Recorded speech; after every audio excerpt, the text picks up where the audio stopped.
eiköhän mennä ekaalle testiajolle.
No niin, nyt ollaan takaisin testiajoilta. Ihan hienostihan tämä kulki. Yli 100. Tai hieman yli. Ja yhtäkkiä alkoi vauhti hidastumaan, niin... Tadaa!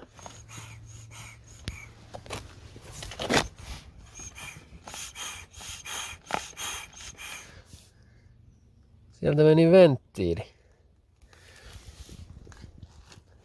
Ja semmoista vähän säikähen, kun alkoi vemputtaa yhtäkkiä eturengas. Se on aika lujaa, kun tuommoista vauhdista alkaa vemputtaa rengas, niin aika pelottava tunne. No joo, ihan nätistihan se pelitti, että ei siinä mitään. Ja 9000 oli maksimikierrokset ja omasta mielestä käy vähän laihalla. Niin mä vaihan vähän isomman suuttimen tuonne. Nyt seuraavaksi. Jos kävi sitten uudestaan testaamassa. Pitää vaan tuo venttiili sahtua etuanteeseen jostakin. Pitää mennä etsimään, jos löytyisi. Juu, tämmöstä tänään. No niin, etenee. Uutta venttiiliä vaan tilalle. Tuosta saa hyvin pois. Hyvin tämmösiä liimapuristimia. Niin noilla sai tarpeeksi puristusvoimaa tohon, että sai tuon renkaan tuosta irti. No niin, ja se olisi korjattu. Ei ollut tämmöstä 90 asteen venttiiliä, mutta kai tuokin nyt tuolla menee. Joo, sitten mä ajattelin vaihtaa vielä pikkasen kevyemmät rullat tuonne. Ja mä olisin 10 tonnin paikkeille ne kierrokset, niin pitää vähän vielä keventää rullia. Tämähän meni tonne yli saakin asti, että ei mitenkään huonosti kyllä kuule. Kokeillaan, jos otais vähän lisää huippuja vielä, kun vaihdetaan nuo rullat tuonne. Vähän kevyempiä. Eiköhän kokeilla. Tuolla oli 6,4 gramman rullat. Niin laajataan sinne 5,5 gramman. Elikkä melkein gramman kevyemmät, ei nyt ihan, mutta lähdetään kumminkin testaamaan nyt noilla ja katsotaan mitä tapahtuu. No niin, nyt olisi rullat vaihdettu vähän keveempiin ja olisin suutimenkin vaihtanut, mutta eihän mulla ollut tuolla yhtään isompaa. Mulla on nyt isoin suutin mikä mulla on niin tuolla paikallaan, niin ei paljon auta säädellä sitä. No, mutta käydään nyt testaa kumminkin ja katsotaan miten se menee.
No niin, ja nyt ollaan lenkiltä takas.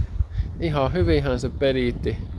Yli 100 meni taas tuohon mittariin, niin voi olla ihan tyytyväinen. Nyt se kierti semmosen 1000 enemmän kuin äsken, mutta eipä se hirveästi vaikuttanut. Kiihtyvää vähän paremmin, mutta huippuihin sehän ei ole vaikuttanut juuri mitään. Samalla paljon se taisi mennä justiin sinne mittariin, mitä meni aikaisemminkin, mutta suutin siinä on liian pieni, pitäisi vaihtaa isompi. Mutta kun ei oo, niin paha vaihtaa. Olikohan siellä 125 tai joku semmonen nyt, niin sais laittaa kyllä selkeästi isomman. Ei voinut ajaa yli 3/4 kaasulla ollenkaan, tai ois varmaan voinut, mutta en mä uskaltanut, kun kuulosti niin ikävältä. Vähän niinku pouas tavallaan. Mutta joo, eiköhän tosta ihan hyvä tuu, kun vielä sen suuttimen vaihtaa ja säätää vähän lisää variaattoria sun muuta. Mutta joo, jatketaan seuraavalla kerralla.